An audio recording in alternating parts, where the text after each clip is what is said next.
My daughter applied for a scholarship at her billionaire CEO father's foundation using his last name without my knowledge. I became very furious because I kept her a secret. Emma Grace Bennett, you look at me right now and tell me the truth. My 11-year-old daughter sat on her bed, tears streaming down her face, her hands clutching her tablet like it was a lifeline. I had just read the email, the one that made my blood run cold, the one that would destroy everything I had built to protect her.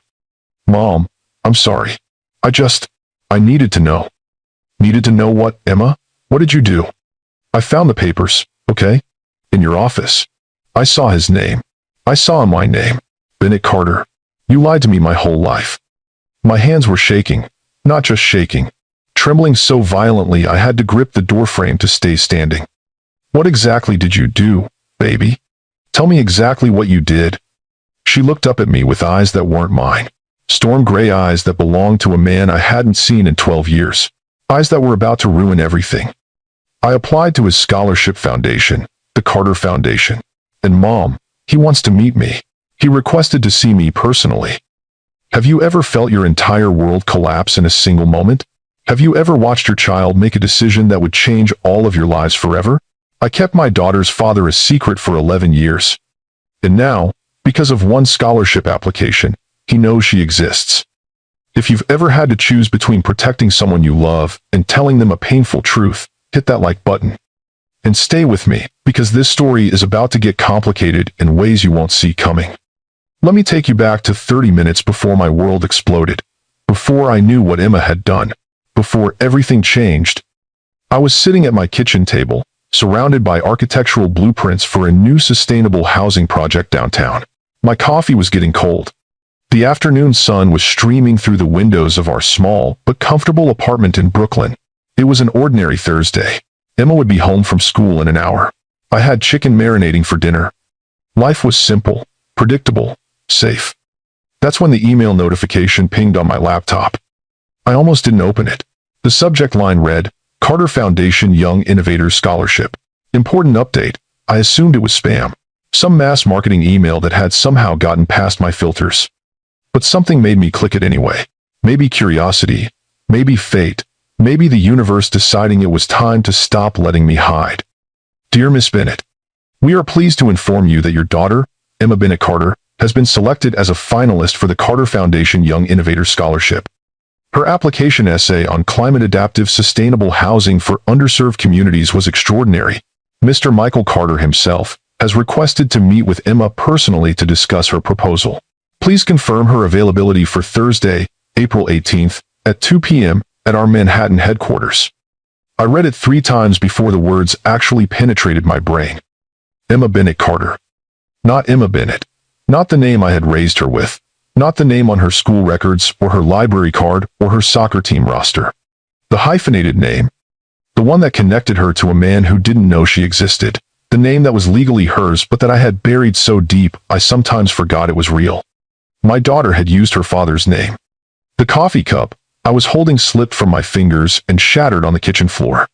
Brown liquid spread across the white tiles like a stain I would never be able to clean. I didn't move to clean it up.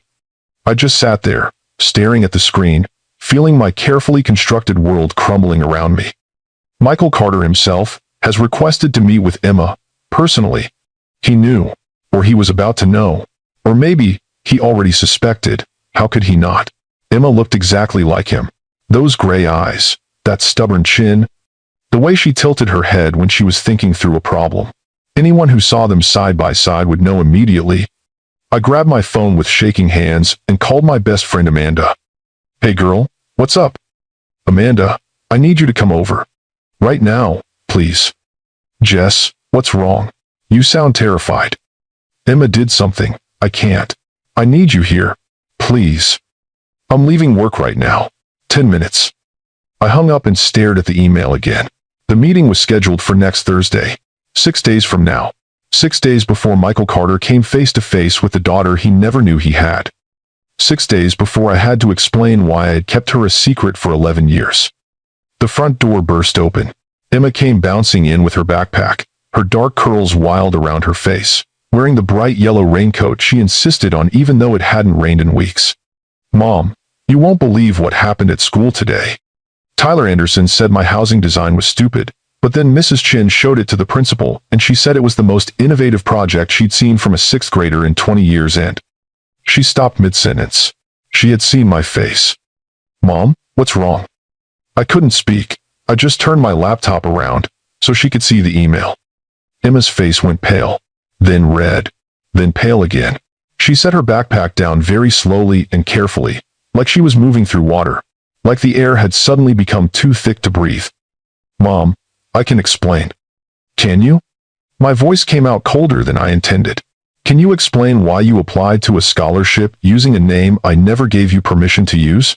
Can you explain why you went behind my back and contacted your father without telling me? He's not just my father. He's a stranger you won't tell me anything about. Her voice was rising now, defensive and scared and angry all at once. I asked you a million times. Who is he? Where is he? Why isn't he part of our lives? And all you ever say is it's complicated. It is complicated, Emma. Then uncomplicated. She was crying now, those storm gray eyes swimming with tears. I'm 11 years old, and I don't even know who my dad is. I don't know if he's alive or dead or if he even knows I exist. And I'm tired of not knowing. I'm tired of being half a person. You are not half a person. You are whole and perfect and... Then why won't you tell me about him? Because I'm trying to protect you. From what? From knowing where I come from? From having a father? The doorbell rang. Amanda. Thank God. Go to your room, Emma. We'll talk about this later. We never talk about it. That's the whole problem. Room, now. She grabbed her backpack and ran down the hallway. Her door slammed so hard the walls shook. I opened the front door. Amanda took one look at my face and pulled me into a hug. What happened? She found him. She applied to his foundation scholarship program. He wants to meet her. Amanda's eyes went wide. Michael? Michael Carter knows about Emma? Not yet, but he will. The meeting is next Thursday. We sat down at the kitchen table. Amanda poured us both wine even though it was only 4 in the afternoon. Some situations required alcohol. Okay, walk me through this. How did Emma even know about Michael? She found papers. Marriage certificate, divorce papers. Documents I thought I had hidden. Jess, she's 11. If she wanted to find something, she was going to find it. Kids today can hack the Pentagon with an iPad. This isn't funny. I'm not laughing. I'm just saying, you knew this day was coming eventually. I thought I had more time. I thought I could control how it happened. I thought. You thought you could keep them apart forever. I took a long drink of wine. Yes, that's exactly what I thought. Amanda leaned back in her chair, studying me with those knowing eyes. We had been friends since college. She knew everything. She had been there through the marriage, the divorce, the pregnancy, the endless nights with a screaming newborn when I thought I would lose my mind. She had never judged me for keeping Emma a secret, but she had also never quite understood it. Jessica, I love you. You're my best friend, but you have to know this was inevitable. I know. Michael has a right to know he has a daughter. I know that too. And Emma has a right to know her father. But what if... I stopped. Tried to find the words for the fear that had lived in my chest for 11 years. What if he tries to take her from me? What if his family tries to control her life? What if she gets hurt? What if she gets loved? What if she gets a father who wants to know her? What if this is the best thing that could happen? Or what if it's the worst? Before Amanda could answer, I heard Emma's door open, small footsteps in the hallway. Then Emma appeared in the kitchen doorway, her eyes red from crying. I'm sorry, Mom. I wanted to stay angry. I wanted to make her understand how dangerous what she had done was. But she looked so small standing there, so scared, so desperate for something I had denied her for her entire life. Come here, baby. She ran into my arms. I held her tight and breathed in the smell of her strawberry shampoo and the grape juice she had spilled on her shirt at lunch. I need you to tell me the truth, Emma. Everything. When did you start looking for information about your father? She pulled back and wiped her eyes. 6 months ago. I found the papers when I was looking for construction paper in your office. I saw the marriage certificate. Jessica and Bennett married to Michael James Carter. Then I saw the divorce papers, and I saw my birth certificate with both names. And you didn't think to ask me about it? I tried, Remember when I asked if you were ever married before? You changed the subject. Every time I brought up my dad, you shut down. So I decided to find out myself. What did you learn? Everything. She said it with the confidence of a child who had spent months researching. Michael Carter, 31 years old when you married him, billionaire. CEO of Carter Technologies, founded the Carter Foundation when he was 30. The foundation focuses on innovation, sustainability, and social progress. He's 43 now, never remarried, no other kids. The words hit me like individual punches. No other kids. So Emma was his only child. The daughter he didn't know about was the only child he would ever have, and I had stolen that from him. I found videos of him speaking at conferences, TED Talks, interviews. I watched all of them. He talks about using technology to solve problems that actually matter, about how people with resources have a responsibility to help people without resources. He sounded nice, Mom. He sounded like someone I would want to know. Emma, I know you don't want to hear this, but I looked at him, and I saw myself. The same eyes, the same expressions, the way he gestures when he talks. And I thought, that's my dad. That's where half of me comes from, and I wanted to know him. Amanda reached across the table and squeezed my hand. So when I saw the scholarship announcement for the Young Innovators program, I thought, this is my chance. I could submit my housing project, the one I've been working on for the climate resilience competition, and if I used both my names, maybe he would see it, maybe he would wonder, maybe he would want to meet me. You used his name to get his attention. I used him my name, Mom. Bennett Carter. That's who I legally am, right? She wasn't wrong. When Emma was born, I had put both names on her birth certificate. I told myself it was about being fair, about preserving her right to know her heritage. But maybe it was also about leaving a door open that I was too scared to walk through myself. And he responded. Emma's voice got quieter. His office called me last week. They said my application was one of the most impressive they'd received. They said Mr. Carter personally wanted to meet me. I didn't know what to do. I was so excited but also so scared. I thought maybe I could go meet him and then tell you after. But then the official email came today, and I knew you would see it. Emma, do you have any idea what you've done? What this means? I know it means he's going to find out about me, and maybe that's a good thing. It's not that simple. Why not? Either he wants to know me or he doesn't. Either he's a good person or he's not. What are you so afraid of? How could I explain to an 11-year-old the complexity of what I was afraid of? How could I tell her about her grandmother Barbara, who had made it clear I wasn't good enough for her son? About the board members who had discussed my fertility like I was livestock? About the way Michael had looked at me after another failed pregnancy test, with pity and disappointment and that tiny flicker of doubt?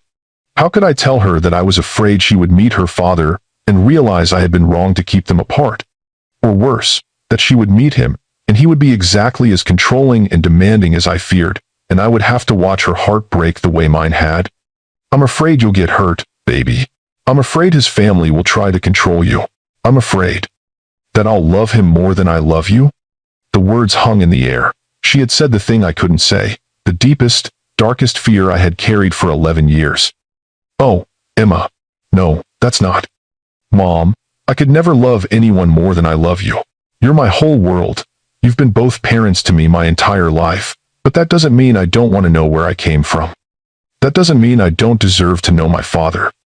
Amanda stood up quietly and kissed the top of my head. I'm going to leave you two to talk. Call me later, Jess. Whatever you decide, I'm here. After she left, Emma and I sat at the kitchen table in silence. Outside, the sun was setting.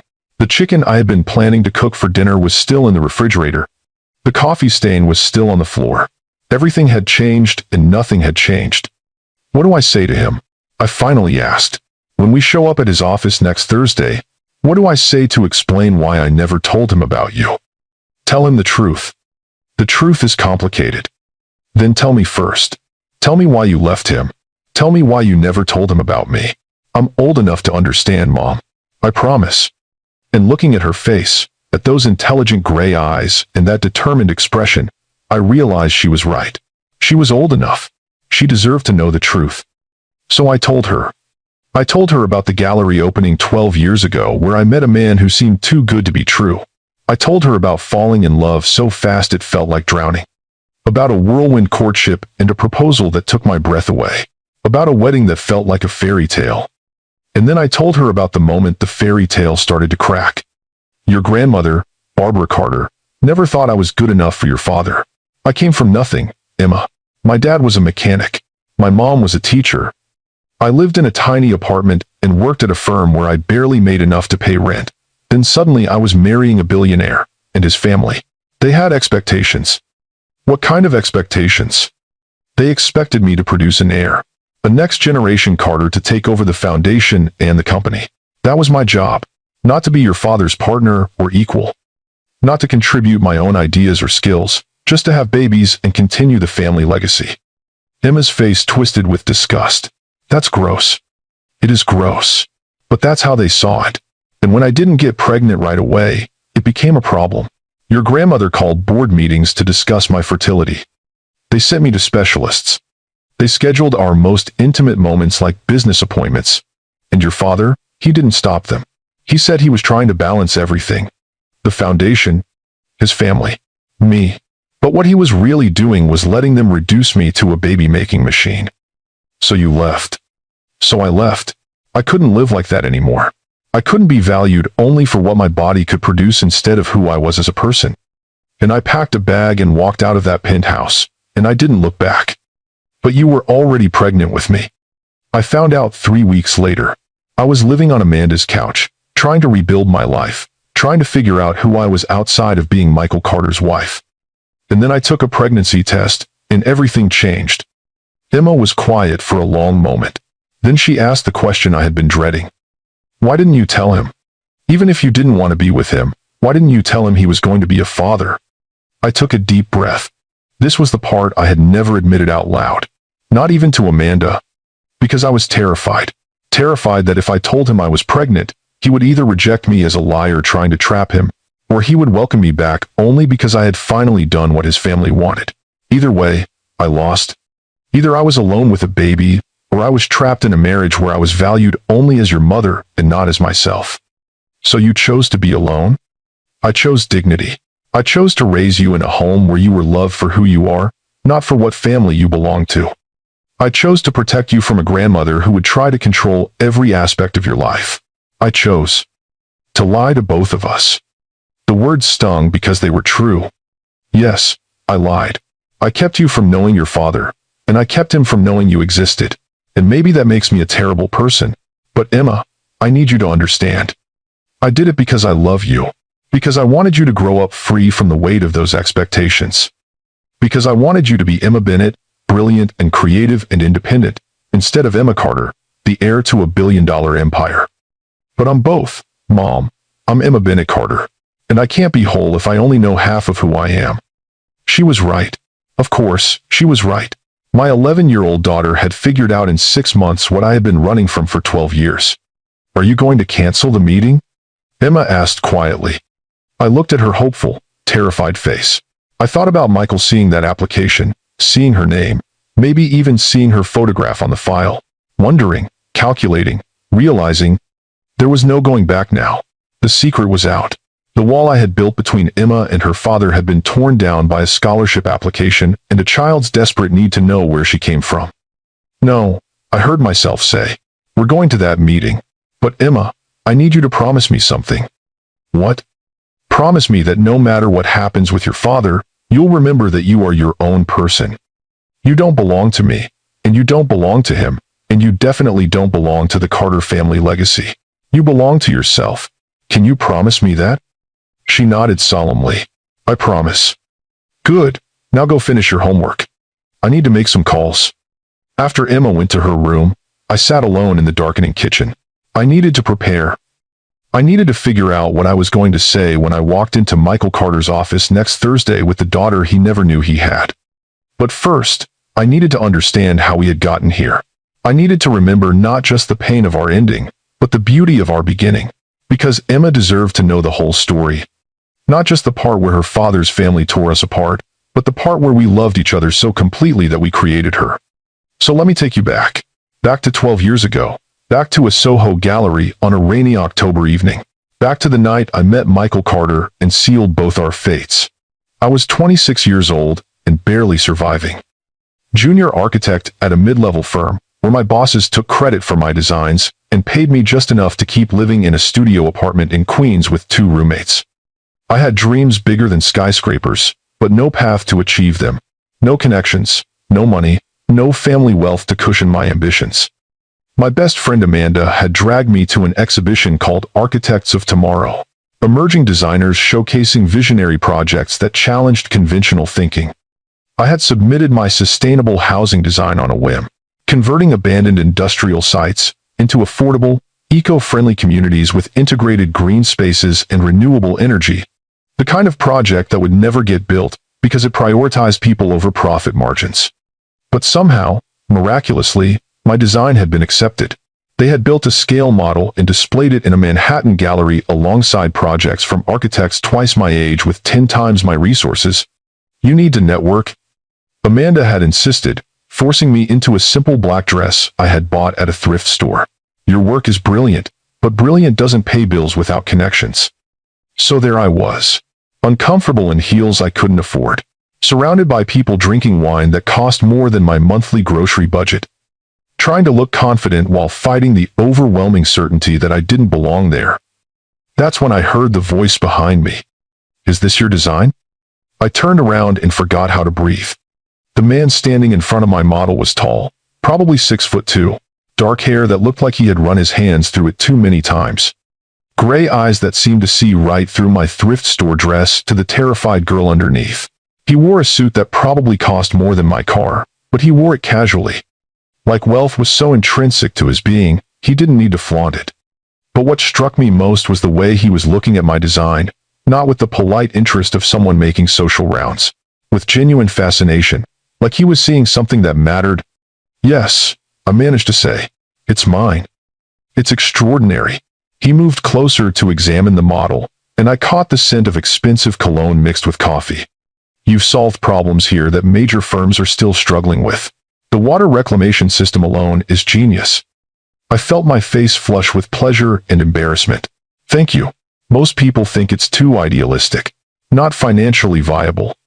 Most people are idiots who care more about profit margins than human impact. He looked up from the model and hit me with the full force of those gray eyes. I'm Michael Carter. He said it like I should know who he was. I didn't. Jessica Bennett.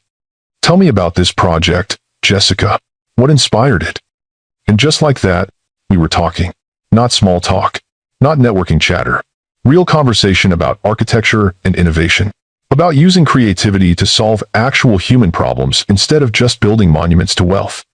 About the responsibility of those with resources to lift up those without. Michael told me about the foundation he was building. The Carter Foundation, dedicated to funding revolutionary ideas in technology, sustainability, and social progress. Ideas that traditional investors thought were too risky or not profitable enough. I told him about my frustration with an industry that valued aesthetics over function, that built luxury condos while people lived on the streets, that talked about sustainability while continuing to destroy the planet. We talked for 2 hours. The gallery could have been empty for all I noticed. There was just him and me and ideas flowing between us like electricity. Come work for me, he said suddenly. I laughed. I'm sorry. What? The Carter Foundation needs someone to head our urban development initiatives, someone who thinks the way you do. Big picture, human-centered, actually willing to prioritize impact over image. You don't even know me. I could be terrible at my job. I've spent 2 hours watching the way you think, the way you problem solve, the passion you have for your work. That tells me everything I need to know. He pulled out a business card. Have dinner with me tomorrow. If you still think I'm crazy afterward, forget I asked. I took the card. Heavy stock. Expensive printing. Michael Carter, CEO, Carter Technologies. You're serious. I'm always serious about things that matter. And I think you matter, Jessica Bennett. I should have said no. Should have recognized the danger in those storm gray eyes. In the way my heart was racing, in the reckless hope blooming in my chest. Instead, I said yes. That dinner turned into another dinner, which turned into a job offer I couldn't refuse, which turned into late nights at the foundation designing projects that could actually change lives. which turned into falling in love so fast and so completely that I didn't see the warning signs. Michael was brilliant, driven, passionate about using his wealth to make a real difference. He gave me resources I had never imagined, freedom to create, a platform where my ideas could actually be built instead of gathering dust in a portfolio. But more than that, he saw me, really saw me, not as a potential employee or a pretty face or a woman from the wrong side of the tracks. He saw my mind, my creativity, my potential, and he challenged me to be better than I thought I could be. 3 months after that gallery opening, we were inseparable. 6 months after, we were in love, the kind of love that feels inevitable, like the universe had been steering us toward each other our entire lives, and we had finally collided. "Marry me," Michael said one night in his penthouse. We were standing by the floor-to-ceiling windows overlooking Central Park. The city lights spread out below us like fallen stars. It was the most beautiful view I had ever seen. "We've known each other 6 months. I've known you my whole life. I just didn't meet you until 6 months ago." He pulled out a ring that made my breath catch. Simple, elegant. A single diamond that probably cost more than I had made in my entire career. "I don't want to wait. I don't want to be cautious. I want to build a life with you, Jessica. I want to change the world with you. Marry me." I looked at this brilliant, generous, intense man who had turned my life upside down in the best possible way, who made me laugh, who challenged my ideas, who looked at me like I was the most important person in his world. Yes. The wedding was small and perfect, just close friends and Michael's mother, Barbara Carter. I should have paid more attention to Barbara that day. Should have noticed the way her smile never reached her ice blue eyes.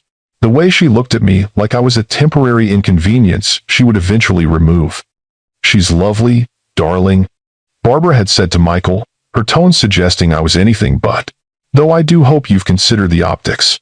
The foundation's board had expectations about who you would marry." "I don't care about optics or expectations, Mother. I love her." I had tried to ignore the warning bells. The way Barbara looked at me like I was an intruder in her carefully planned world. I focused instead on the life Michael and I were building together. The foundation projects transforming communities. The late-night design sessions in our home office. The plans we made for a future full of purpose and impact. For 1 year, it was perfect. We were perfect. Working side by side, changing lives, making a difference. I had never been happier. And then came the board meeting that changed everything. It was a Tuesday morning, 13 months into our marriage. I had been called to a foundation board meeting without explanation. Pulled from a construction site visit to sit beside Michael, while his mother orchestrated what I would later realize was an ambush. "We need to talk about succession planning," Barbara announced. She sat at the head of the conference table like a queen holding court, silver hair perfectly styled, Chanel suit immaculate. Around her sat board members whose collective wealth could fund small nations. Succession? Michael's jaw tightened. I had learned that expression meant he was controlling his temper. "I'm 31, Mother. I'm not planning on dying anytime soon." "Of course not, darling. But the foundation needs stability, continuity. We need to ensure the Carter legacy continues into the next generation." Barbara's cold eyes fixed on me, which brings us to a delicate matter. I felt the room contract around me. I knew what was coming. Somehow, I knew. "You've been married over a year now." Barbara continued with clinical precision. "Traditionally, this would be when we would expect announcements about grandchildren, about heirs to continue the family mission. Our timeline for having children is our business," I said quietly, trying to keep my voice steady despite the rage building in my chest. "Normally, yes. But when those children would inherit control of a multi-billion-dollar foundation, it becomes the board's business as well." Barbara slid a folder across the table toward Michael. "We've taken the liberty of consulting with the finest fertility specialists in the country. They're prepared to work with you both on an accelerated timeline." Michael stood up abruptly. His chair scraped harshly against the floor. "This meeting is over." "Sit down, Michael." Barbara's voice could have frozen fire. "You're the CEO, but I'm still the chairman of this board. And we have legitimate concerns about the foundation's future." "What concerns?" I heard myself ask, even though part of me was screaming not to engage, not to give her the satisfaction. "You come from nothing, dear. No family wealth. No social connections, no legacy. Barbara's smile was poisonous. Your value to this family lies entirely in your ability to produce the next generation of Carters. So the question becomes, can you? Or have we made a very expensive mistake? The words hit me like physical blows. I watched Michael's face flush with fury, heard him defending me, demanding apologies, threatening to resign. But beneath his outrage, I saw something else flicker in his eyes, something that made my blood run cold. Doubt. It was barely there, just a momentary shadow, but I caught it, and in that instant, something fundamental broke between us. Because if Michael could doubt me, even for a second, if he could hear his mother reduce me to my reproductive capacity and feel even a flicker of agreement, then maybe I had been wrong about everything. Maybe he had never really seen me as an equal after all. Have you ever felt reduced to what you could provide instead of who you are? Drop a comment if this resonates with you, and subscribe, because what happens next will break your heart before it heals it. The next 6 months were a slow-motion catastrophe. Barbara's concerns became board discussions. Board discussions became pressure. Pressure became doctor's appointments and fertility treatments, and the gradual transformation of our intimate life into a clinical procedure aimed at producing an heir. "I love you," Michael would say after another negative pregnancy test. "This doesn't change anything between us." But it did change everything. Love, I discovered, could coexist with resentment. Michael's gentleness felt like pity. His reassurances felt like obligation. And beneath it all was the terrible knowledge that to his family, and perhaps some buried part of him, I was valuable only for what I could produce, not for who I was. Every month became a cycle of hope and disappointment. Every doctor's appointment felt like an audition. Every board meeting included pointed questions about our progress. Barbara watched me like a scientist studying a failed experiment, waiting for me to either produce results or be discarded.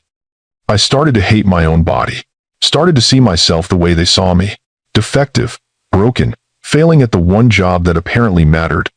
Michael tried to shield me from the worst of it, but he was caught between his mother and his wife, between family expectations and personal loyalty. And slowly, inevitably, the man I had married started to disappear under the weight of it all.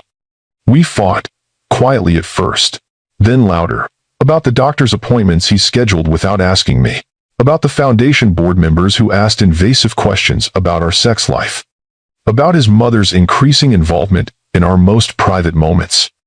"I'm trying to balance everything," Michael would say. "The foundation, my family, you. It's not easy."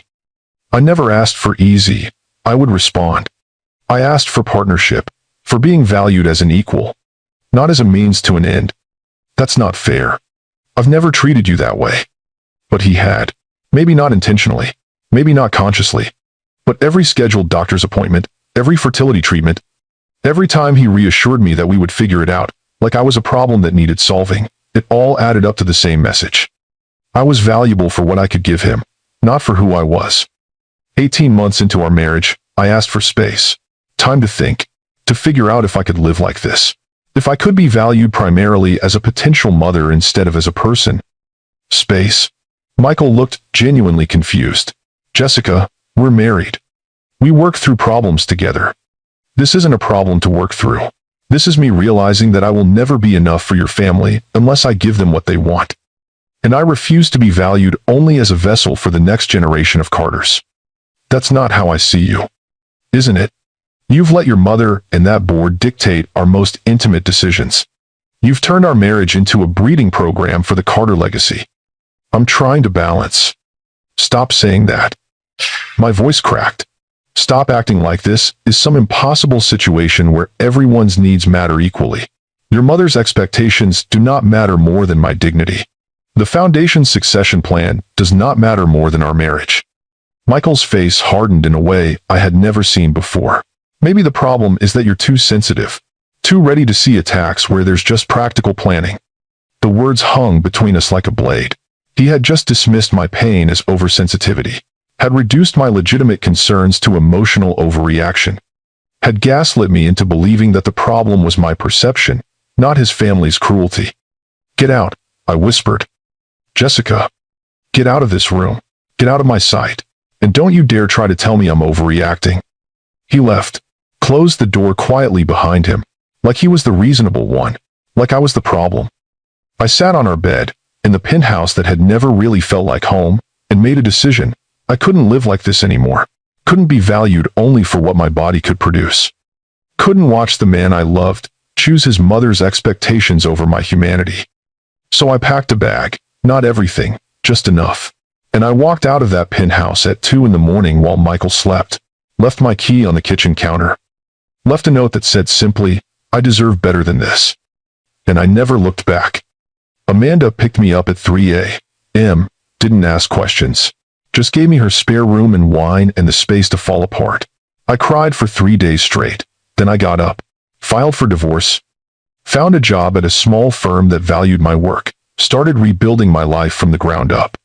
3 weeks later, I took a pregnancy test on a whim, because I had been feeling nauseous, because my body felt different, because somewhere deep down, I think I already knew. 2 pink lines, positive, pregnant. I stared at that test for an hour, joy and terror warring in my chest. I was going to have a baby, Michael's baby, the heir they had all wanted so desperately. The child that was supposed to save our marriage. Except our marriage was already over. I had already walked away, already chosen dignity over being reduced to my reproductive function. So what was I supposed to do now? I picked up my phone 100 times to call Michael, to tell him, to give him the chance to be a father to our child. But every time, I remembered why I had left, remembered Barbara's poisonous words, remembered the doubt in Michael's eyes, remembered being valued only as a vessel for the Carter legacy. If I told him I was pregnant, one of 2 things would happen. Either he would accuse me of lying, of trying to trap him into reconciliation, of using a baby to get access to his money, or he would welcome me back, not because he loved me, but because I had finally done what his family demanded. I had produced the heir. Either way, I lost. Either I was alone with a baby and branded a liar, or I was trapped in a marriage where I was valued only as a mother, where my child would be raised under Barbara Carter's controlling expectations, where Emma would never just be Emma. She would always be the Carter heir. I couldn't do that. Couldn't raise my daughter, because somehow I knew it would be a daughter, in an environment where her value was measured by whose DNA she carried instead of who she was as a person. So, I made a choice, the hardest choice of my life. I chose to keep her secret, to raise her alone, to give her a life free from the weight of billionaire expectations and family legacy. I chose Emma over Michael, my daughter's freedom over her father's rights, and I lived with that choice every single day for 11 years.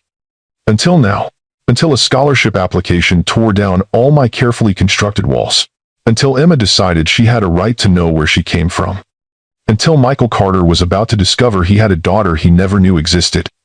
And in 6 days, I would have to face him. Face the man I had loved and left. Face the father I had kept hidden from his own child.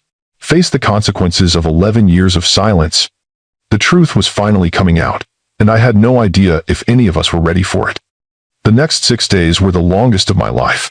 Every morning I woke up hoping it had been a nightmare, that Emma hadn't really applied to Michael's foundation, that I didn't have to face the man I had kept in the dark for over a decade. But every morning, the reality was still there. Thursday was coming. The meeting was scheduled, and there was no escape. Emma handled it better than I did. She went to school like normal, did her homework, helped with dinner. But I caught her looking at me sometimes, with an expression I couldn't quite read. Part apology, part defiance, part desperate hope that maybe, just maybe, this would all work out.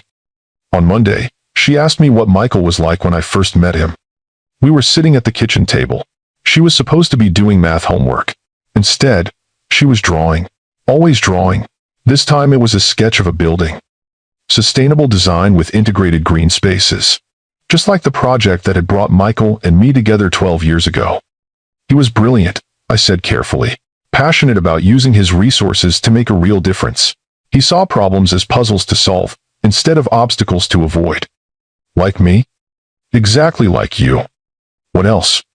He was intense. When he focused on something, it was like the rest of the world disappeared.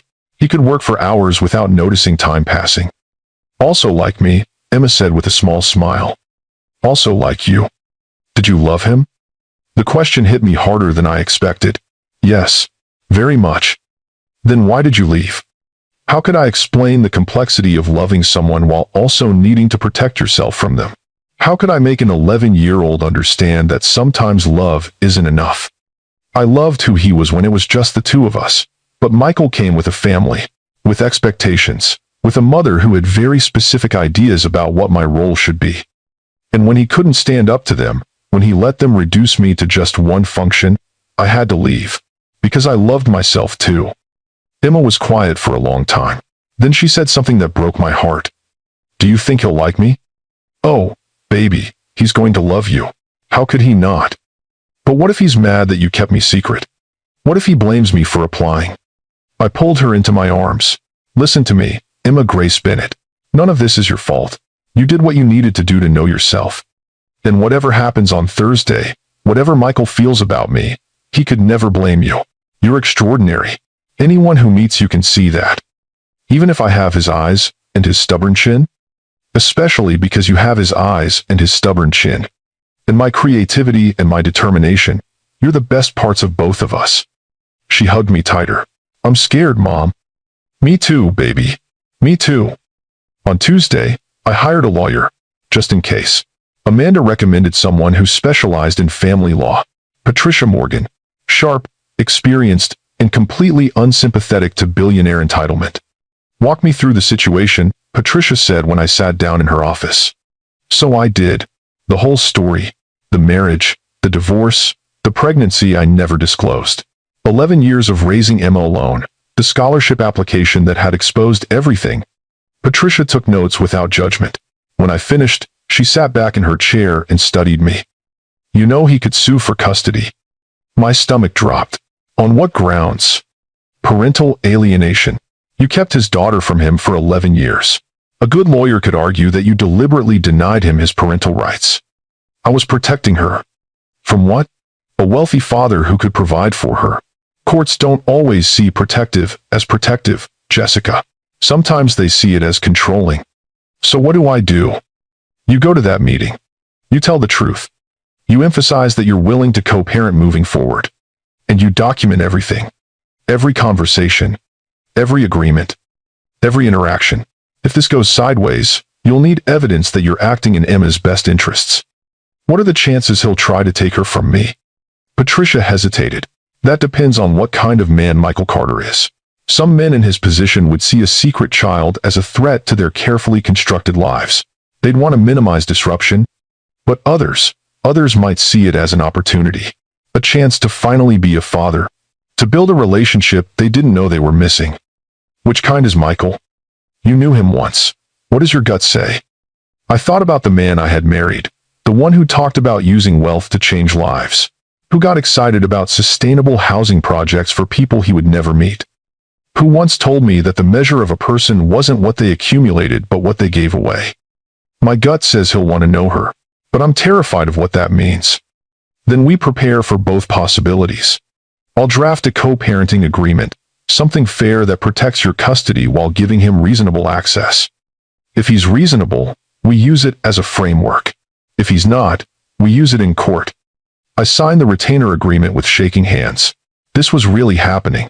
In 2 days, I would walk into Michael Carter's office with the daughter he didn't know existed. And everything I had built to protect us could come crashing down. On Wednesday night, I couldn't sleep. I lay in bed staring at the ceiling, playing out 1,000 different scenarios in my head. Michael angry. Michael hurt. Michael demanding full custody. Michael wanting nothing to do with us. Michael trying to control Emma's entire future. At 2 a.m., I gave up and went to the kitchen, made tea, sat at the table where Emma and I had eaten 1,000 meals together. Just the two of us, our small, safe world. That world was about to get a lot bigger and a lot more complicated. Mom? I turned to find Emma in the doorway, hair messy from sleep, wearing the oversized t-shirt she used as pajamas. Can't sleep either? I asked. She shook her head and sat down next to me. I poured her some chamomile tea. We sat in comfortable silence for a while. Whatever happens tomorrow? Emma finally said, I want you to know that you're the best mom in the world. You gave me everything. You sacrificed everything. And I love you more than anything. Tears spilled down my cheeks. Oh, baby. I mean it, even if I get to know my dad. Even if he turns out to be amazing. You'll always be my favorite person. That's not how it works, Emma. You don't have to choose between us. I know, but I want you to know that I choose you. Always. No matter what. We held each other in the quiet kitchen while the city slept around us.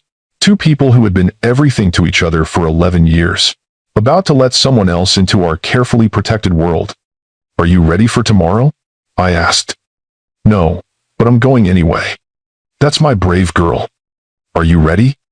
I thought about seeing Michael again after 12 years, about watching him meet Emma for the first time, about the conversation we would have to have, about everything that could go wrong. No, but I'm going anyway. Emma smiled. That's my brave mom. We stayed up until dawn, talking about everything and nothing, holding on to each other while we still could. Before everything changed, Thursday morning arrived with cruel sunshine. Like the universe didn't understand that this was the hardest day of my life.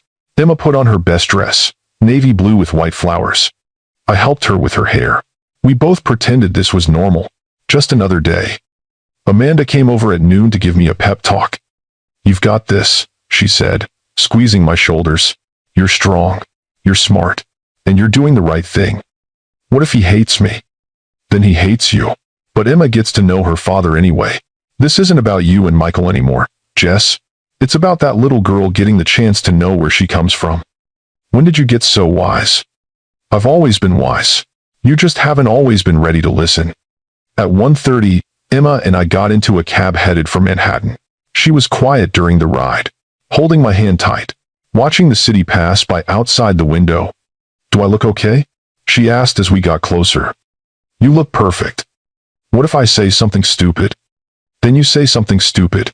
Emma, just be yourself. That's all you need to be. The Carter Foundation headquarters was exactly as I remembered. Sleek glass tower in Midtown, 30 floors of wealth and innovation, and carefully curated social impact. I had worked here once. Had believed in the mission. Had thought I was part of something important. Now it just felt like enemy territory.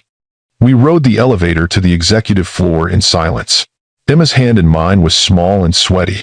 My own heart was hammering so hard I could barely breathe. The reception area hadn't changed. Modern art on the walls, designer furniture, a view of Central Park that cost a fortune in rent. A polished assistant greeted us with professional courtesy that didn't quite mask her curiosity. Miss Bennett, Mr. Carter is expecting you. Both of you. She led us through corridors I remembered from another lifetime. Past conference rooms where I had once presented projects. Past offices where I had once belonged. Everything was familiar and strange at the same time. And then we were standing outside Michael's office. The assistant knocked once, opened the door. Miss Bennett and Miss Bennett Carter, she announced. We stepped inside. Michael was standing behind his desk. 12 years older than when I had last seen him, his dark hair was streaked with gray now. Lines marked his face that hadn't been there before. But those eyes, those storm gray eyes that Emma had inherited, they were exactly the same. He was staring at Emma like he was seeing a ghost. For a long moment, nobody spoke. We all just stood there, frozen. Three people connected by DNA and secrets and 11 years of silence. Emma found her voice first. Mr. Carter, she said, her voice steadier than I expected. I'm Emma Bennett Carter. Thank you for meeting me. Michael's eyes moved from Emma to me. I watched 12 years of questions flash across his face in seconds. Confusion, realization, shock, hurt, anger, wonder. Jessica. My name on his lips was a ghost of memory. What is this? This was the moment. The moment I had been dreading for 11 years. The moment the truth came out. I took a deep breath, held my daughter's hand, and said the words that would change everything. This is your daughter, Michael. The one I never told you about. The silence that followed could have shattered glass. Michael gripped the edge of his desk like it was the only thing keeping him upright. His face had gone pale. He looked between Emma and me like he couldn't process what he was seeing. What I had just said. My daughter, he repeated slowly, like he was testing the words. You have a daughter. We have a daughter. Yes. How old are you, Emma? 11. I'll be 12 in August. I watched him do the math. Watched the realization hit. Watched his face cycle through more emotions than I could name. 11 years, he said. His voice was carefully controlled. Too controlled. You've had my daughter for 11 years, and you never told me. Michael, Maybe we should let Emma wait outside while we talk." "No." Emma's voice was firm, surprisingly firm for an 11-year-old facing her father for the first time. "I want to stay. This is about me too." Michael looked at Emma, really looked at her. I watched him see himself in her face. The gray eyes, the stubborn chin, the way she held herself with that particular Carter confidence. "You look like my mother," he said quietly. "You have her cheekbones, her expression when she's being stubborn." "I get the stubborn from both sides," Emma said. "Mom says I'm doubly cursed." A ghost of a smile crossed Michael's face. Then it disappeared as he looked back at me. "Emma, would you mind giving your mother and me a few minutes alone? My assistant can get you anything you'd like. Coffee, tea, something to eat." Emma looked at me. I nodded. "It's okay, baby. I'll be right here." After Emma left, closing the door with a soft click, Michael moved around his desk. He didn't sit, just stood there, staring at me like I was a stranger, like he didn't know me at all. Maybe he didn't. Maybe he never had. 11 years, Jessica. She's 11 years old. I know. Which means you were pregnant when you left me. Or you got pregnant right after. I found out 3 weeks after I moved out. And you never thought to tell me? His voice rose, the careful control cracking. I had a daughter growing up without me, and you never once thought I deserved to know? I thought about it every single day, I said, my own anger rising to meet his. I thought about calling you, about showing up at your door, about sending you a picture when she was born. Then why didn't you? Because I was terrified. Terrified that if I told you I was pregnant, you would either reject me as a liar trying to trap you, or you would welcome me back only because I had finally done what your family wanted. Either way, I lost. So you made the decision for both of us. You decided I didn't get to know my own child. I decided to protect my child from being valued only as the Carter heir, instead of as a person. Michael stared at me like I had spoken a foreign language. You think I would have only wanted her as an heir?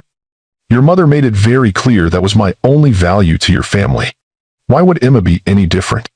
My mother. He stopped, closed his eyes. When he opened them again, there was something different in his expression. Something like understanding. You thought Barbara would try to control her life. I knew she would try to control her life. Just like she tried to control mine. Just like she tried to turn our marriage into a breeding program for the Carter legacy. That's not fair. Isn't it? My voice shook.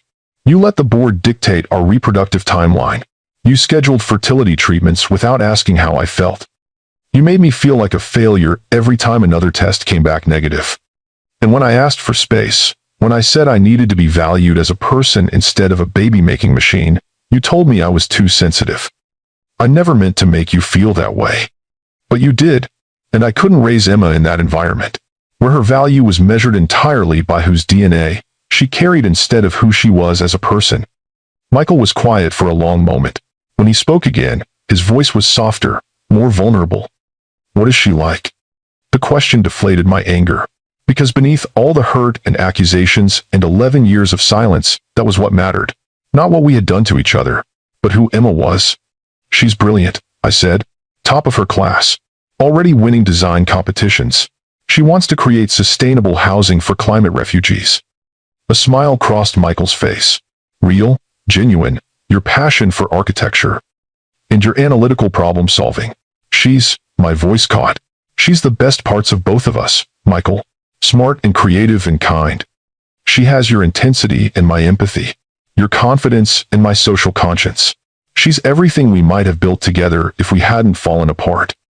And I've missed every moment of her life. Yes. Because you didn't trust me enough to tell me she existed. Because I trusted my instincts that said bringing her into your world would mean sacrificing her autonomy to your family's expectations. I met his eyes. Tell me honestly, Michael. If I had shown up pregnant 12 years ago, would your mother have welcomed me back? Or would she have immediately started planning Emma's entire future? The right schools, the right training, the right grooming to take over the foundation someday. Michael opened his mouth to argue, then closed it. We both knew the answer. She applied using my name, he finally said. That's how I knew. I saw Bennett Carter on a scholarship application about innovative housing solutions and something just clicked. She found our marriage certificate, our divorce papers. She's been researching you for 6 months. 6 months. She's been looking for me for 6 months, and you didn't know. I knew she had questions. I didn't know she had answers. Michael moved to the window, stared out at the Manhattan skyline. I pulled her file. The moment I saw her name, I requested everything. Her application essay, her academic records, her photo. He turned back to face me. There were tears in his eyes. She has my eyes, Jessica. My mother's cheekbones, the Carter's stubborn chin. But when I read her essay, the way she writes, the way she thinks about problems, that's all you. Your compassion, your focus on human impact over profit. You raised an extraordinary person. I did the best I could. You did better than that. You gave her everything I would have wanted her to have. Independence, integrity, purpose. You raised her to be her own person instead of just a Carter heir. The words hit me harder than any accusation could have, because they sounded like forgiveness, like understanding, like maybe he had changed in the 12 years we'd been apart. I want to know her, Michael said. I want to be part of her life, if she'll let me. That's her decision, not mine, not yours, hers. And if she says yes, what then? I hadn't let myself think that far ahead. Then we figure it out. Carefully, on Emma's terms. My mother is going to lose her mind when she finds out. Your mother doesn't get a vote. Michael's laugh was short and bitter. You're right about that. I failed you by letting her interfere in our marriage. I won't make that mistake with Emma. Michael. I mean it, Jessica. I've spent 12 years thinking about what went wrong between us. About the mistakes I made. About the man I should have been but wasn't. I let my mother's expectations matter more than your dignity. I let the board's concerns matter more than our marriage. I let you walk away because I was too weak to stand up for what mattered. You can't rewrite history. I'm not trying to. I'm trying to learn from it. To be better. To be the father Emma deserves instead of the husband you needed. There was something in his voice that made me want to believe him. Want to trust that he had really changed, but 12 years of protective walls don't come down in a single conversation. She's waiting, I said. We should bring her back in. Wait. Before we do, I need to know one thing. What? Why now? Why let me meet her now? You've kept her secret for 11 years. You could have kept refusing the meeting. Made up an excuse. Kept us apart forever. Why bring her here? I thought about Emma sitting on her bed with tears streaming down her face. About her desperate need to know where she came from. About her courage in claiming her full name even though it meant exposing my deepest secret. Because she deserves to know her father. And I don't get to make that decision for her anymore. She's not a baby I can protect by hiding her. She's a person with her own needs and wants and rights. And one of those rights is knowing you. Michael nodded slowly. Thank you for bringing her today. I know it wasn't easy. Nothing about this is easy. No. But maybe it's necessary. He opened the door. Emma was sitting in the waiting area with a cup of hot chocolate, reading a book about sustainable architecture. Of course she was. Emma? Michael's voice was gentle. Would you like to come back in? She looked at me. I nodded. She stood up and walked back into the office with the kind of courage I had never possessed at her age. The three of us stood there. Mother, father, daughter, connected by biology and secrets, and a future none of us could predict. Emma, Michael said, I want you to know something. Whatever happens between your mother and me, whatever complicated history we have, none of that is your fault. And none of it changes the fact that I'm incredibly grateful to meet you. Even though Mom kept me secret? Even though, especially though, your mom did what she thought was right to protect you. I can't fault her for that. Are you mad at her? Michael looked at me. There was still hurt in his eyes, still questions, but also something that looked like understanding. I'm hurt that I missed 11 years of your life. But mad? No. I think your mom made an impossible choice in an impossible situation. And looking at how amazing you turned out, I think she made the right one. Emma's face broke into the brightest smile I had seen in days. Really? Really? Now, tell me about this scholarship essay. Your proposal for climate-adaptive housing was extraordinary. And just like that, they were talking, really talking, about sustainable design and environmental challenges and innovative solutions. I watched Michael see himself in Emma's analytical thinking. Watched Emma light up at having someone who understood her passion. It was beautiful and terrifying in equal measure. They talked for an hour about Emma's school projects, her awards, Her dreams of becoming an architect who designed housing for people displaced by climate change. Michael asked smart questions. Emma gave thoughtful answers. They were so naturally in sync, it hurt to watch. Because this was what I had kept from both of them, this connection, this understanding, this relationship that should have existed from the day Emma was born. Emma, Michael finally said, I know this is all very new and probably overwhelming, but I'd really like to get to know you better. If that's okay with you and your mom. Emma looked at me. Is it okay, Mom? What could I say? That I was terrified of losing her to the Carter family wealth and influence? That I was scared she would realize I had been wrong to keep them apart? That watching them connect felt like watching my carefully constructed world crumble? If it's what you want, baby. It is. I really want to know my dad. The word hit both Michael and me like lightning. Dad. She had called him Dad. Michael's eyes filled with tears. I'd like that very much. We made plans for the following week. A lunch, just the three of us. Supervised, careful, taking things slowly. Emma was excited, chattering about what she wanted to ask him, what she wanted to show him. As we prepared to leave, Michael walked us to the elevator. Jessica, he said quietly while Emma was distracted by the city view. I know we have a lot to work through, a lot of complicated history.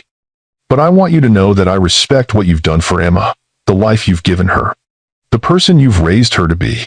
Whatever happens next, we do this together, as partners in parenting her. Agreed? I searched his face for any sign of manipulation or hidden agenda, but all I saw was sincerity, and maybe a glimpse of the man I had fallen in love with 12 years ago. Agreed. In the elevator, Emma was practically bouncing. Mom, did you see? He understood my housing design. He asked about the water reclamation system. He actually got it. I saw, baby. And he wants to see me again. He wants to be my dad. How do you feel about that? She stopped bouncing, looked at me with those two wise eyes. Scared, excited, happy, nervous, everything all at once. That's normal. Are you okay, Mom? You look sad. How could I explain to her that I was happy and heartbroken at the same time? Happy that she was getting what she wanted, heartbroken that it meant sharing her with the man who had broken my heart. I'm okay. Just processing. Do you still love him? The question caught me off guard. What? Dad, do you still love him? I saw the way you looked at each other. Like there's all this history and hurt, but also something else. Emma, it's complicated. Everything with you two is complicated, but that doesn't answer my question. I thought about Michael's tears when Emma called him Dad, about the way he had apologized for failing me, about the glimpse of the man I had once loved. I loved who he was. I don't know who he is now, but I know I want him to be a good father to you. That's what matters. The cab ride home was a blur. Emma talked the entire time about the meeting, about Michael's office, about the foundation projects, about how he looked at her architectural drawings like they mattered.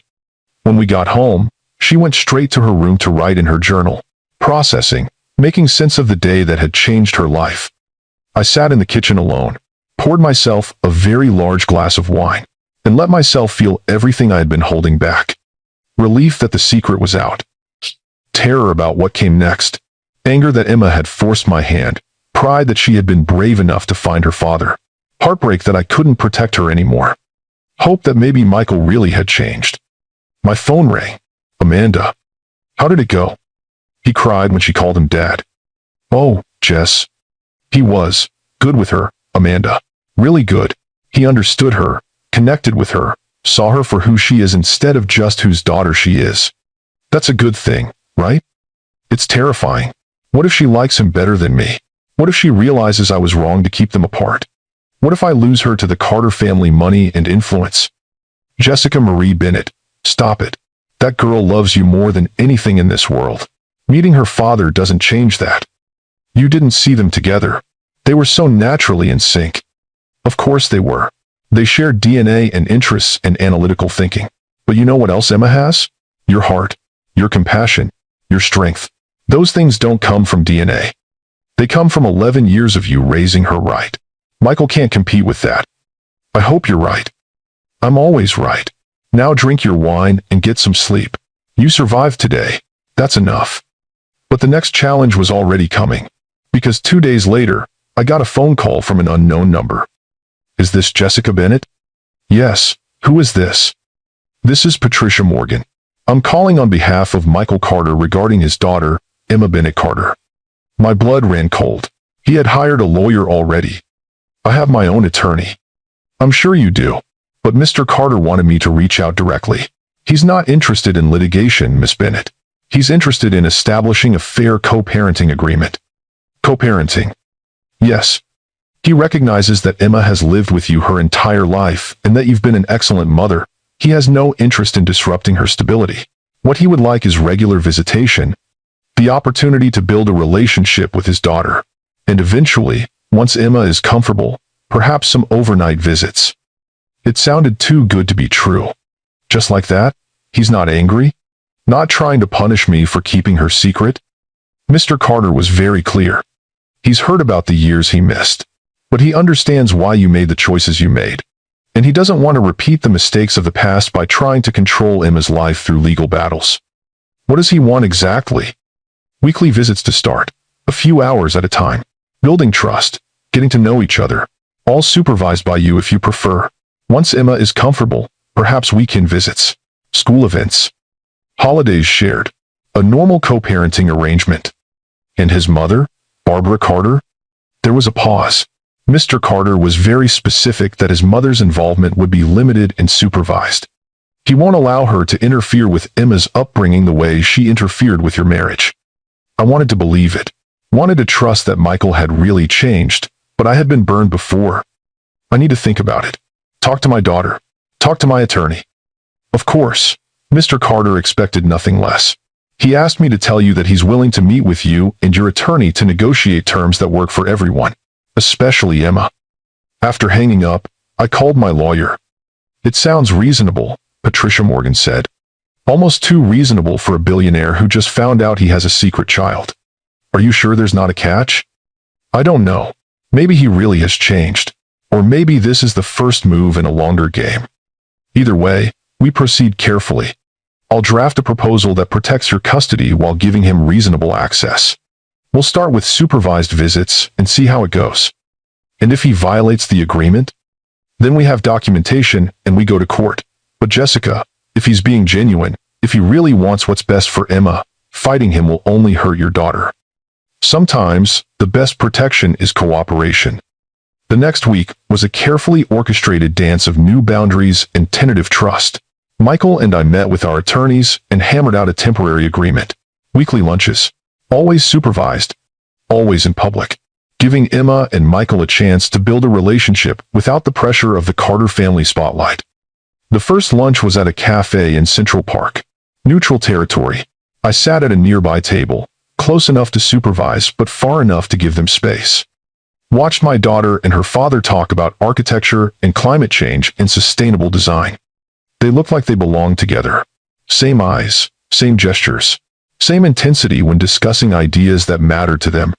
It should have made me happy. Instead, it filled me with a complicated mix of joy and grief. Joy that Emma was getting what she wanted. Grief that it meant the end of our exclusive little world. After lunch, Emma ran over to me, her face glowing. Mom, Dad is going to take me to tour the sustainable housing project in Brooklyn, the one his foundation funded. Can I go, please?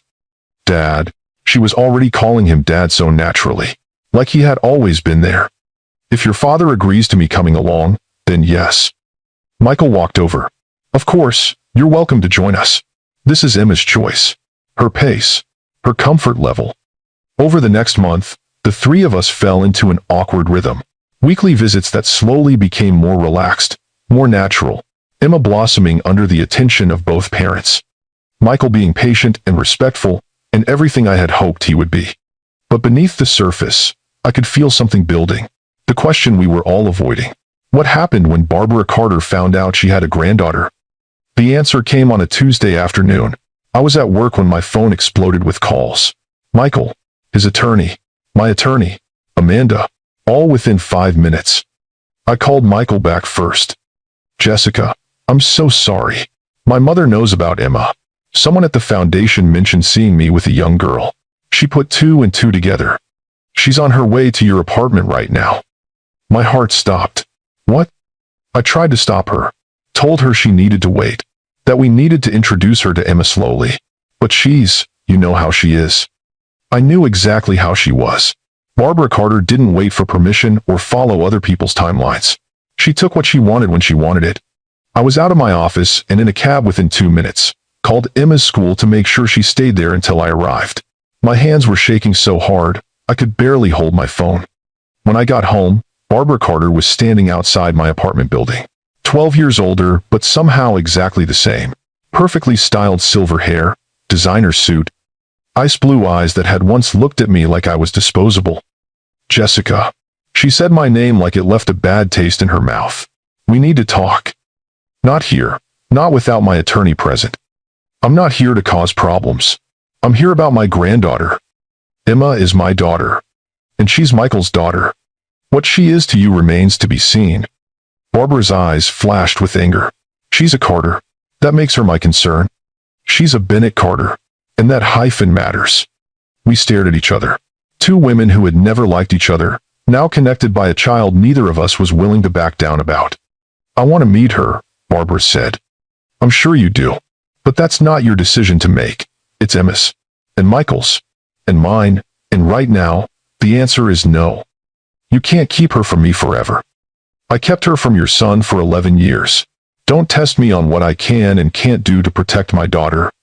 Barbara's face flushed with fury. You had no right to keep Michael from knowing his own child. And you had no right to try to reduce me to a breeding machine for the Carter legacy. But you did it anyway. So forgive me if I don't trust you around my daughter. Our granddaughter. My daughter. Who will meet you if and when she's ready. Not before. Not on your timeline. Michael won't allow you to keep us apart. Michael has already agreed that all family introductions happen at Emma's pace. Including you. Especially you. I walked past her into my building. She didn't follow. But I could feel her eyes on my back. Cold. Calculating. Waiting for an opening. That night, Michael came over. Emma was doing homework in her room. We sat at the kitchen table, the same table where this had all started with a scholarship email. I'm sorry about my mother, Michael said. I should have told her myself instead of letting her find out through gossip. How did she take it? About as well as you'd expect. Shock, anger, immediate plans to take control of Emma's entire future. I won't let that happen, Michael. I know. And I won't let it happen either. I already told her that Emma is off limits until we all agree she's ready. What did she say? She said I was being manipulated by you. That you were using Emma to get access to Carter money. That I needed to establish paternity and sue for custody immediately. My heart sank. And I told her that if she didn't back off and let us handle this our way, I would resign from the foundation and move to another state. With Emma, without her. I stared at him. You threatened to leave the foundation? I won't let her ruin my relationship with Emma the way she ruined our marriage. I failed you by not standing up to her 12 years ago. I won't make that mistake again. There were tears in my eyes. Michael. I mean it, Jessica. Emma comes first. Not the foundation. Not my mother's expectations. Not the Carter legacy. My daughter. Our daughter. She's what matters. We sat in silence for a moment. 12 years of hurt and mistakes and missed chances hanging between us. Can I ask you something? Michael finally said. What? Do you think we could ever? I don't mean romantically. I know too much has happened. But could we ever be friends? Real friends? Partners in raising Emma instead of just tolerating each other? I thought about the man I had married, the man I had loved, the man who had let me down when it mattered most.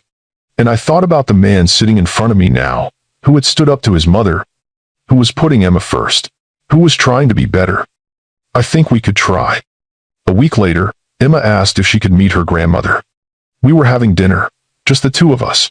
Michael had been invited, but had a foundation commitment he couldn't break. Why do you want to meet her? I asked carefully. Because she's part of who I am, part of my history. I know you don't like her, and I know she was mean to you. But she's still my grandmother. She might try to control you, Emma, to have expectations about who you should be and what you should do. Like she did with you and Dad? Exactly like that. But I'm not you, Mom. And I'm not Dad. I'm me. And if she tries to control me, I'll tell her no. I looked at my 11-year-old daughter with her storm gray eyes and stubborn chin and realized she was right.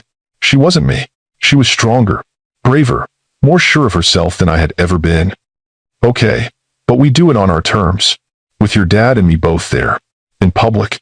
And if she says or does anything that makes you uncomfortable, we leave. Deal? Deal. We arranged the meeting for the following Saturday. Brunch at a nice restaurant in Manhattan, neutral territory. All four of us.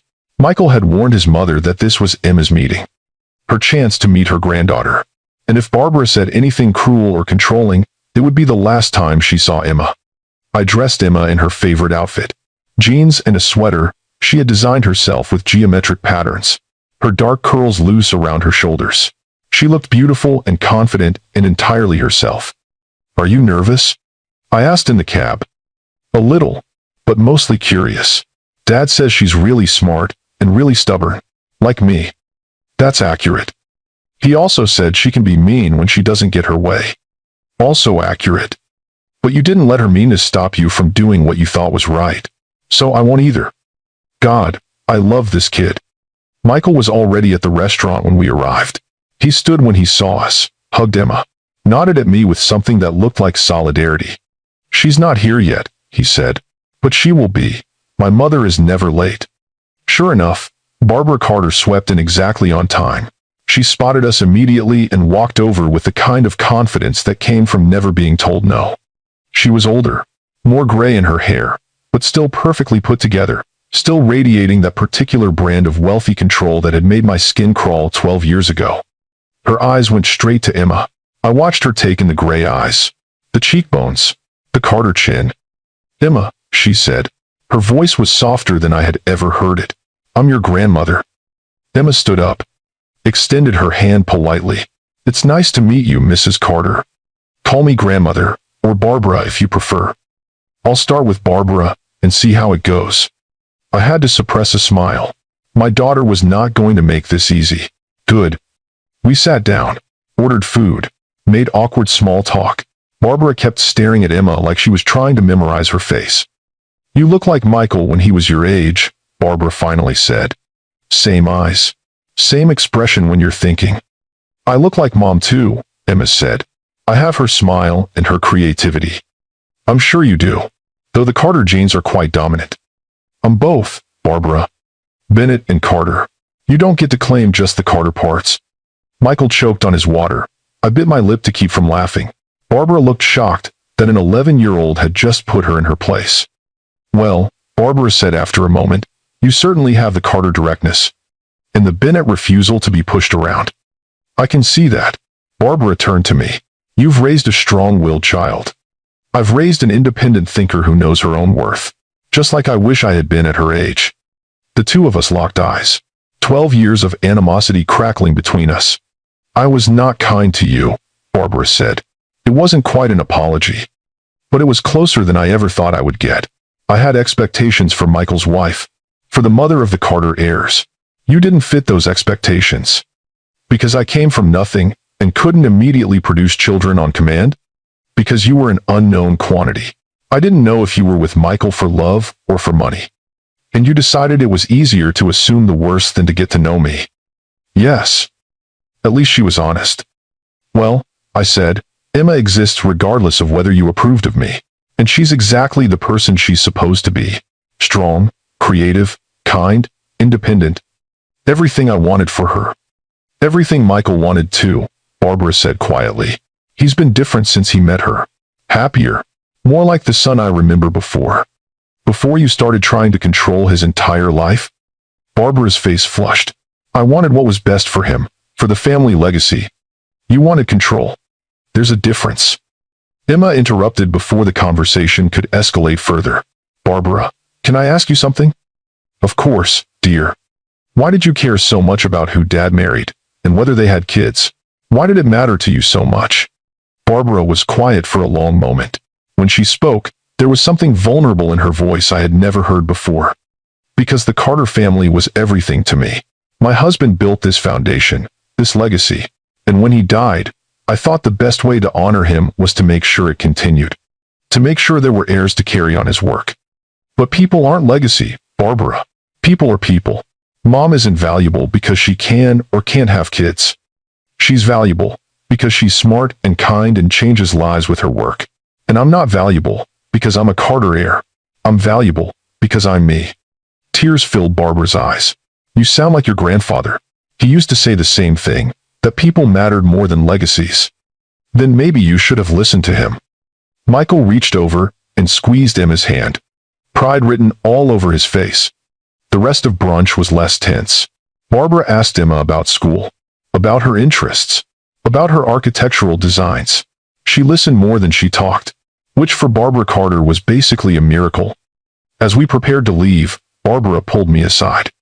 I owe you an apology, she said, for how I treated you during your marriage to Michael.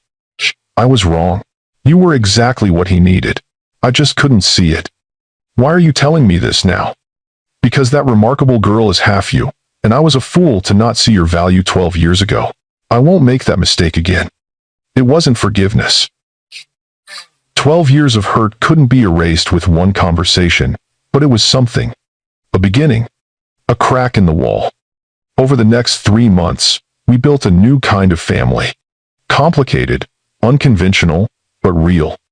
Michael and I developed an actual friendship, co-parenting Emma, making decisions together, attending her school events as a team. It wasn't romantic. Too much had happened for that. But it was genuine, built on mutual respect and shared love for our daughter.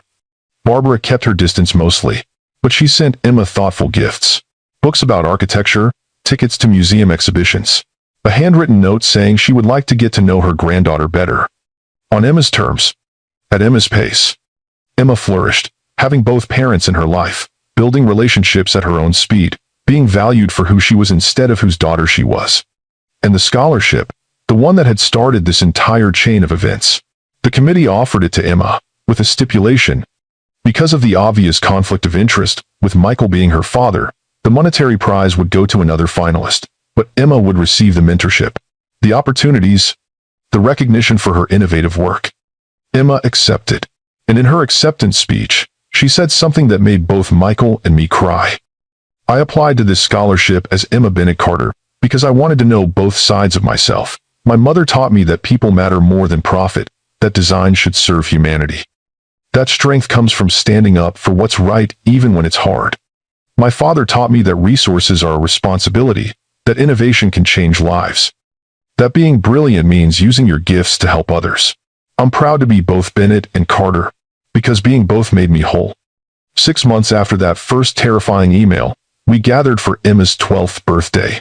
Michael and me, Amanda, Barbara, who had slowly been working her way back into our lives with carefully maintained boundaries, friends from Emma's school, family we had built from broken pieces.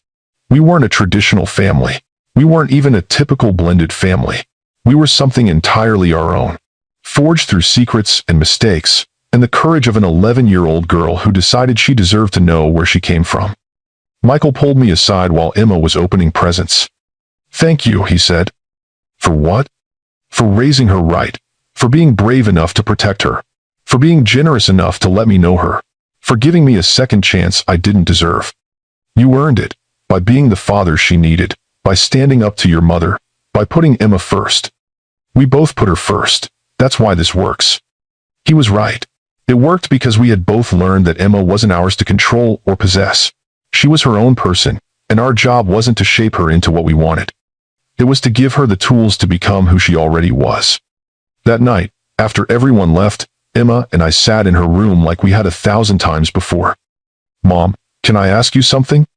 "Always." "Do you regret keeping me secret from Dad for so long?"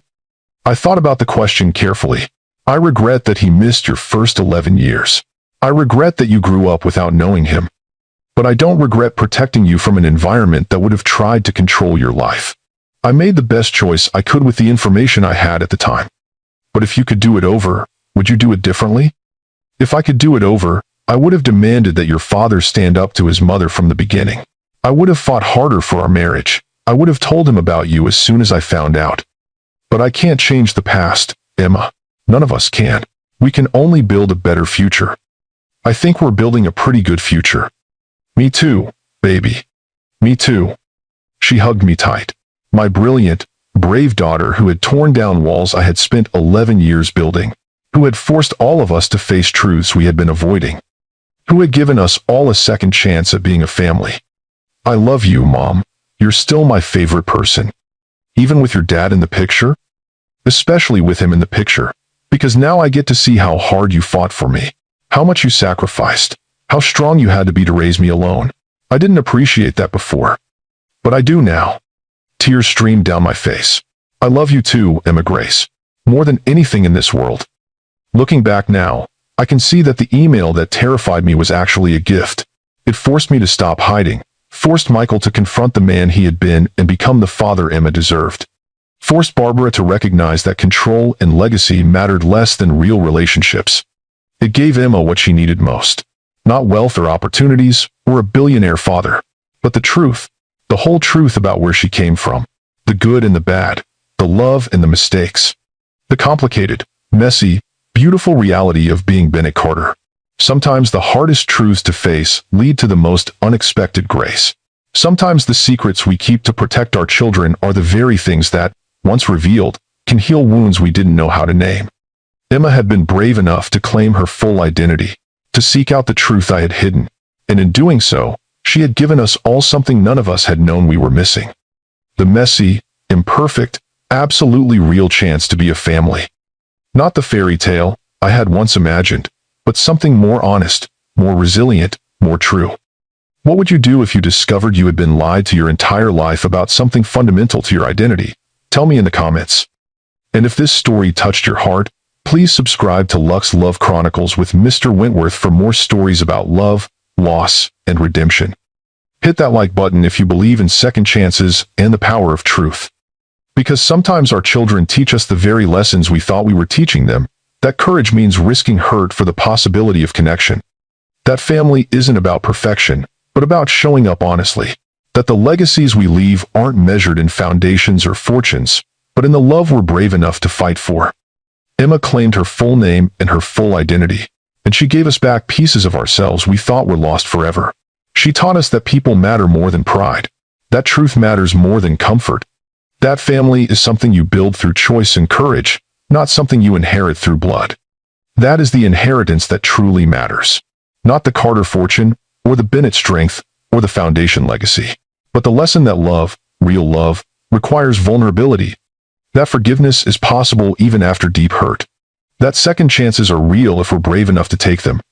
Michael and I didn't get a romantic reunion. Some hurts cut too deep for that. But we got something better. A genuine partnership built on mutual respect and shared purpose. Two people who had failed each other learning to succeed together as parents. Barbara learned that controlling people pushes them away. That legacy means nothing if it's built on forced compliance instead of genuine connection. She would never be warm or easy. But she learned to step back. To let Emma be Emma instead of trying to mold her into the perfect Carter heir. And me, I learned that protecting people sometimes means letting them make their own choices, even when those choices scare you, even when they might lead to hurt. Because the alternative, keeping them in a cage of your own fear, hurts more in the end. Emma taught us all that truth is worth the risk. That courage looks like an 11-year-old filling out a scholarship application with a name she wasn't sure she had the right to claim. That sometimes the bravest thing we can do is demand to know ourselves fully, even when the answers are complicated. She forced us all to be better, to face our mistakes, to grow, to build something new from the broken pieces of what came before. That's what real love looks like. Not the easy, comfortable kind, but the hard one, battle-tested, choosing each other every day kind. The kind that survives secrets and lies and 12 years of silence. The kind that says, you hurt me, but I'm willing to try again anyway. For Emma. Always for Emma. But also for ourselves. For the chance to be the people we always should have been. The father who stands up to his mother, the mother who chooses trust over fear, the grandmother who values people over legacy.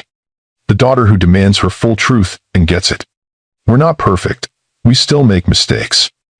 We still argue about boundaries and schedules and what's best for Emma. But we show up. We try. We choose each other and choose Emma and choose truth over comfort every single day. And that, I've learned, is what family really means. Not blood or money or matching last names, but but the daily choice to love imperfect people anyway, to forgive what seems unforgivable, to build bridges where there were once walls.